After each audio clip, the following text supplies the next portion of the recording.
이 시간 함께 기도 드리시면서 2023년 2월 11일 예배 드리시겠습니다. 기도하겠습니다. 사랑의 마신 하나님 아버지 감사합니다.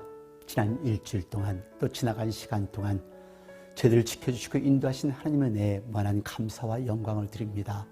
아버지 하나님, 아직도 지구상 곳곳에서는 힘들어하고 아파하는 당신의 자녀들이 있사오니 아버지 하나님, 저들에게 긍휼을 베푸신 것처럼 그들에게도 긍휼과 자비를 베풀어 주옵소서. 이 땅에 전쟁의 소식이 끝나고 탄식의 소리가 멈출 수 있도록 하나님 역사하여 주시옵소서. 저들에게 더욱더 기도할 수 있는 용기와 믿음의 담력을 허락하여 주옵소서. 오늘 예배를 홀로 영광 받아주시고 사탄막에 침범하지 못하도록 하나님 지켜주시옵소서. 예수 그리스도를 받들어 감사드리며 기도드렸습니다. 아멘. 오늘 하나님의 말씀은 사도행전 13장 2절과 3절 말씀 되겠습니다. 우리 함께 봉독하도록 하시겠습니다. 주를 섬겨 금식할 때에 성령이 가라사대 내가 불러시키는 일을 위하여 바나바와 사울을 따로 세우라 하시니 이에 금식하며 기도하고 두 사람에게 안수하여 보내니라. 아멘. 몇 년 전인데요, 운전을 하면서 기독교 방송을 듣고 있었습니다. 어나운서가 페이스북에 기재된 한 이야기를 소개하고 있었는데요, 산불 진화 작업을 마치고 식당에서 식사를 하는 20여 명이 넘는 소방대원들의 음식값을 한 여인이 지불했다는 훈훈한 소식이 있다면서 우리 주변에 이런 일들이 많이 있었으면 좋겠다는 말을 하는 것이었습니다. 그래서 자세한 스토리를 알고 싶었죠. 그래서 구글 서치를 해보았더니 페이스북에 올라왔던 사연이었습니다. 캘리포니아 콜튼 소방서 페이스북 페이지에 공개된 감동적 사연이었는데요. 그들의 페이스북에 따르면 캘리포니아 주 남부의 랄로마 산맥에서 발생한 그 산불을 저녁 늦게까지 진화한 소방관 25명이 근처 식당인 데니스에서 식사를 하도록 보내진 것입니다. 식사를 마치고 난 뒤 소방관들은 깜짝 놀랐습니다. 누군가 25명의 식사비를 다 내줬다는 사실을 알았기 때문이죠. 그들은 한 여성이 식사를 하는 동안 식당 종업원에게 모든 소방관들의 식사비를 지불하고 싶다며 말했고, 그리고 전해 들었습니다. 그리고 그녀는 $50의 팁을 포함해 $405 22센트, 한국 돈으로는 아마 46만 원 정도의 식사비를 지불하고 추가로 $100짜리 기프트카드를 구매하면서 다음번에 또 소방관이 오면 디저트를 제공해달라고 부탁을 한 것입니다. 뿐만 아니라 여성은 소방관들에게 꼭 감사하다는 말을 전해달라고 했다고 합니다. 그리고 이름도 밝히지 않고 나갔다고 하는데요. 콜튼 소방대원은 산불을 진화하기 위해 투입된 모든 소방대원들을 대신하여 감사한다는 메시지를 올린 것입니다. 사랑을 나눈 사람, 참으로 아름다운 일입니다. 이런 아름다운 이야기를 대할 때마다 참 감동이 되는데요. 이번 우리 교회도 단기 선교를 준비하면서 이런 아름다운 일들이 많이 있었습니다. 많은 분들이 단기 선교 가신 분들을 위하여 선교 헌금에 참여해 주셨고요. 함께 자동차를 닦고 함께 반찬을 만들고 함께 기도를 하고, 이렇게 사랑이 있고 행복한 교회에서 신앙생활하는, 그리고 목회하는 사람이 얼마나 될까요? 우리 빼놓고요. 없겠죠. 나눈다는 것은 행복한 일입니다. 그리고 베푼다는 것은 더더욱 흐뭇한 일이고요. 사랑을 나누는 사람들이 함께 모여 사랑을 나누는 교회, 그런 교회가 되기를 원합니다.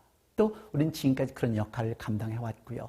힘들고 어려워도 더욱더 나눠주고 베푸는 그런 교회가 되기를 원합니다. 우리도 오늘 성경을 통하여 함께 선교 여행을 떠나보고자 합니다. 오늘 본문은 첫 선교사의 사례입니다. 선교사에게 시작되는 모델이라고 우리가 볼 수 있는데요.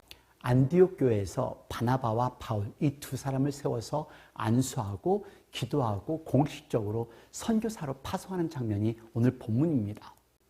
오늘 본문을 대하기 전에 먼저 선교와 선교사의 의미를 살펴보기를 원하는데요. 사실 성경에는요, 직접적으로 선교라는 단어는 나오지 않습니다.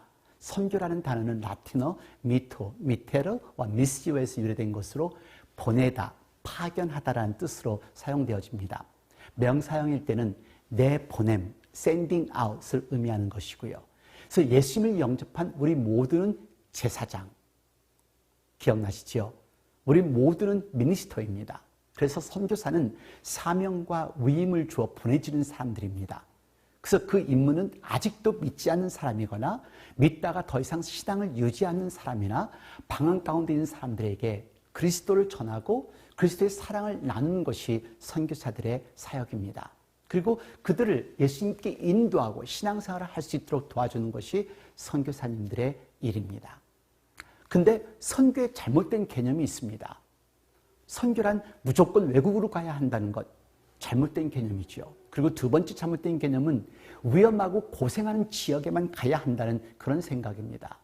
그래서 한국의 몇몇 교회에서 위험한 곳을 선택해서 더 많은 사람을 보내는 것에 중점을 두었다가 몇 년 전 단기 선교팀들이 인질로 잡히고 나서야 자제를 하기 시작했다는 것을 대했었는데요. 네, 조심하셔야죠.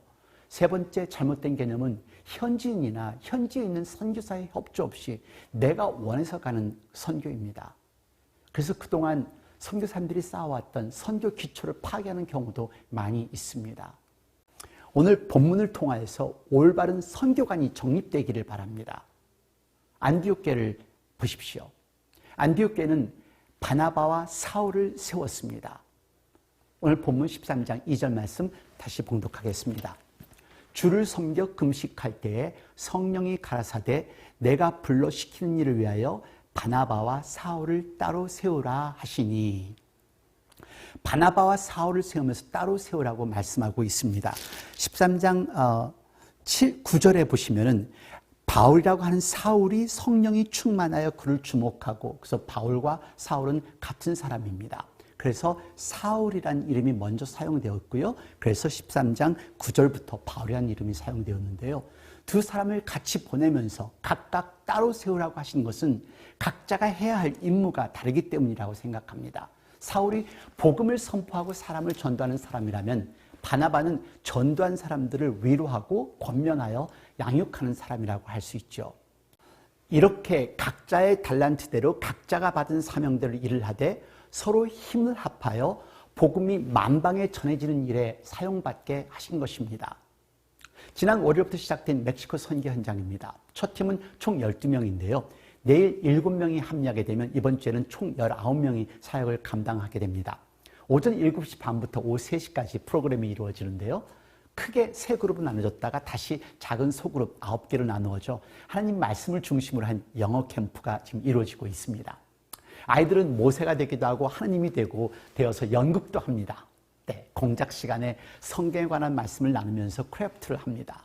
운동도 합니다. 게임도 합니다. 율동도 합니다. 첫날부터 학생들이나 선생님이나 웃음이 끊기지 않습니다.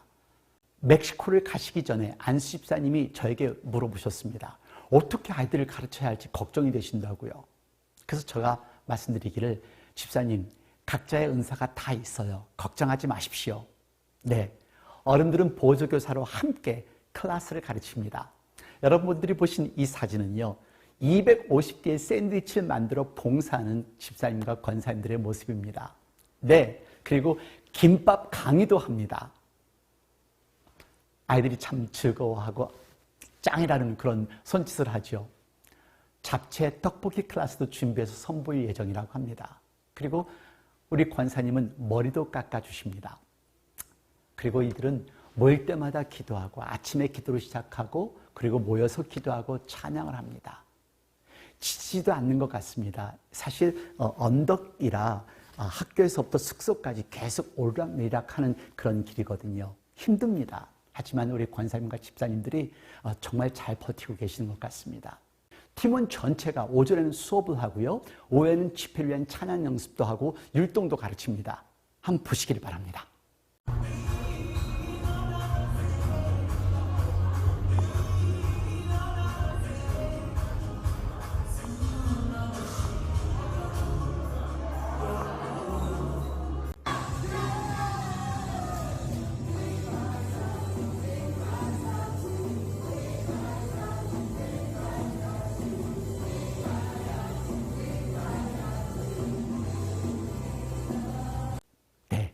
힘이 넘쳐나죠. 안디옥 교회가 바나바와 사울을 세운 것처럼 우리 교회가 29명의 선교팀을 세웠습니다. 그래서 우리가 금식하시며 기도하셔야 합니다. 여러분 기도하시고 계세요? 기도하시기를 바랍니다.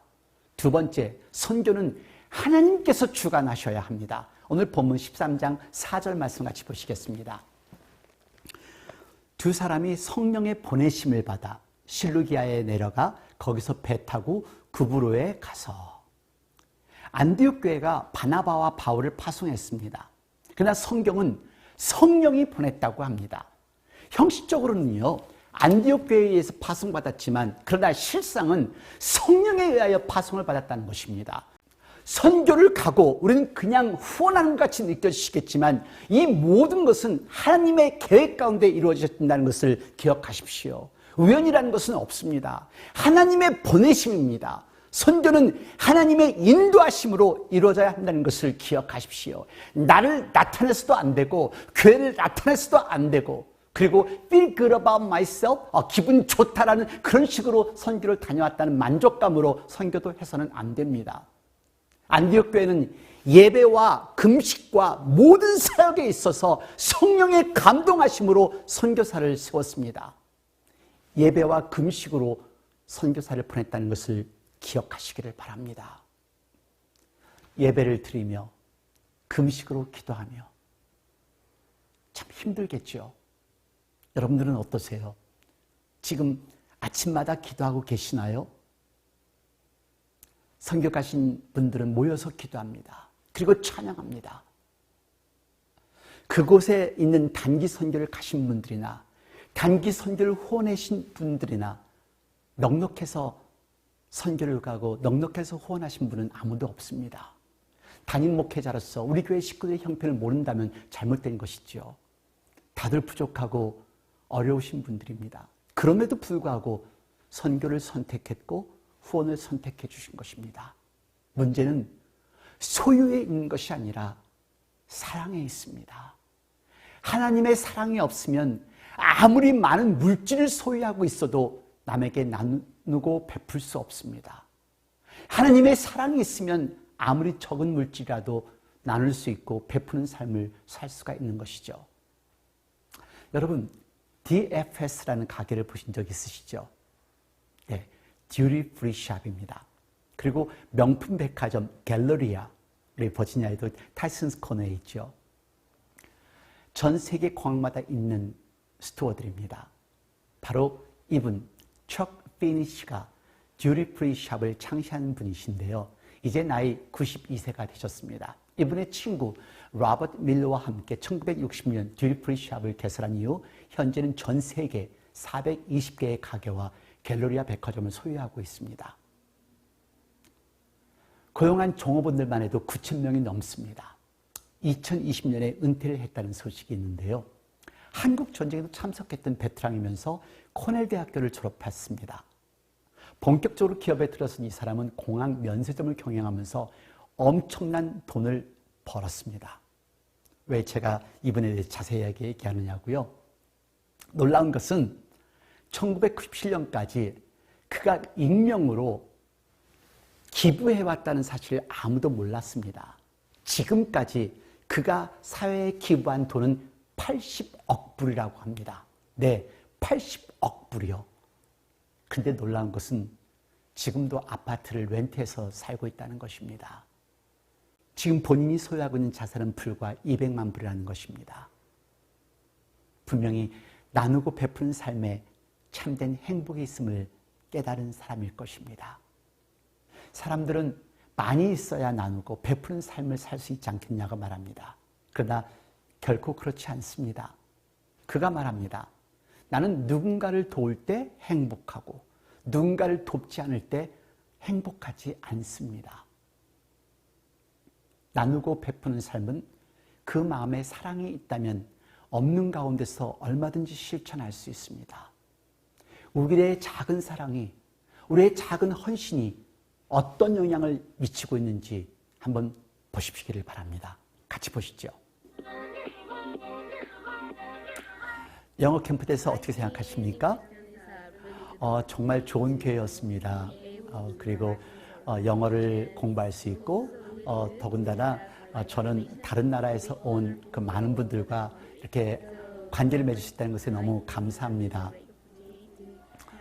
정말 잉글리시 캠프가 있다는 것이 너무너무 소중합니다.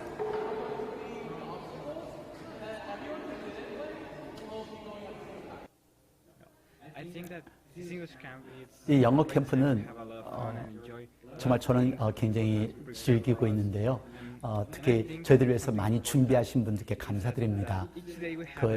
매일매일 우리는 예수님께 가까이 가는데요. 예수님에 관계된 말씀, 첫날에는 awesome, 기가 막히다라는 그런 단어를 배웠고요. 오늘은 이렇게 의지한다라는 그런 단어를 배우고 있습니다. 예수님을 더 알고 하나님을 더 알 수 있다는 것에 대해서 너무 감사하고 이 영어 캠프가 저에게는 참으로 소중한 것으로 느끼고 있습니다.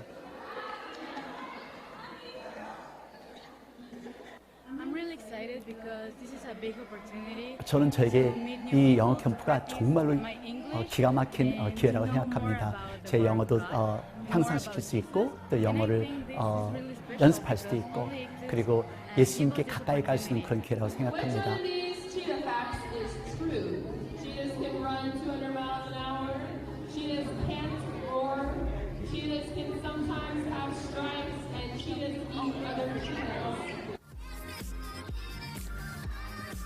익투스 영어 캠프를 가르치면서 어떻게 생각하십니까? 저는 익투스가 정말로 많은 기대를 갖고 왔는데요. 정말 학생들이 너무도 착하고 너무도 상냥합니다. 그리고 친절하고요.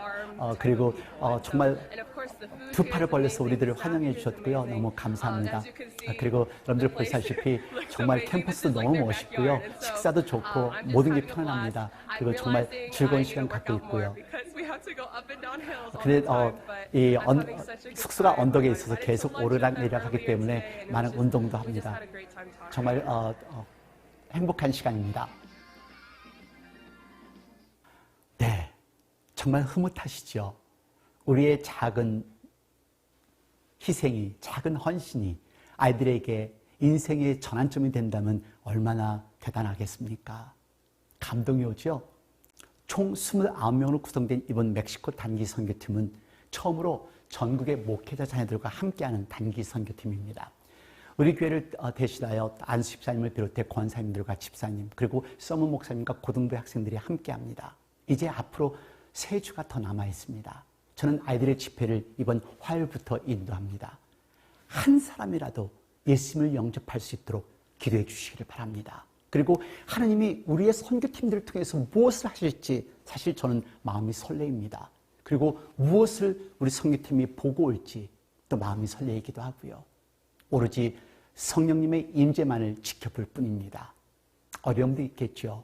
힘든 일도 있겠죠. 하지만 아무리 어떤 방해와 협박과 위협이 있다 할지라도 하나님의 사역은 끊임없이 이루어진다는 것을 기억하시기를 바랍니다. 멕시코의 학생들과 우리 팀원들이 우리에게 보내는 동영상입니다. 함께 보시죠.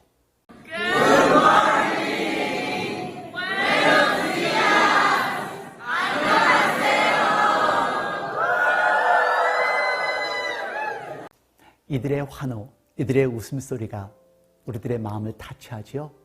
그렇습니다. 우리는 보내는 선교사님들입니다. 선교팀을 보낸 우리들입니다. 금식으로 함께 기도하십시다. 그리고 선교를 가신 분들이 하나님의 은혜를 끼칠 수 있도록 기도해 주십시오. 더 많은 것을 체험하고 돌아와서 그 은혜를 우리와 함께 나눌 수 있도록 기도하시는 이 기간이 되기를 바랍니다. 기도하겠습니다. 아버지 하나님, 저희들을 사랑하시기에 예수님을 허락하신 하나님의 은혜에 무한한 감사와 영광을 드립니다. 아버지 하나님, 이제 저희들 구원받았기에 하나님의 은혜와 사랑을, 축복을 나눠줄 수 있는 하나님의 종들이 되도록 저희들을 사용하여 주옵소서. 더욱더 담대한 믿음을 가지고 아버지 하나님 이웃과 또 전 세계에 나아가서 복음을 전할 수 있는 하나님의 종들이 되도록 저희들을 사용하여 주시옵소서. 지금 이 시간 우리 주 예수 그리스도의 은혜와 아버지 하나님의 놀라우신 사랑과 성령의 무한하신 교통하심이 지금 멕시코에서 선교를 하고 있는 우리 단기 선교팀들과 우리들의 온 가정과 또한 우리들의 교회, 우리들의 나라들과 지금 이 시각에도 환자를 돌보는 모든 의료진들과 전 세계 곳곳에서 하나님의 말씀을 전하는 목사님과 선교사님들, 자유와 평화를 쌓고 있는 미국 병사들 머리 위에 영원토록 함께 하시옵소서. 아멘.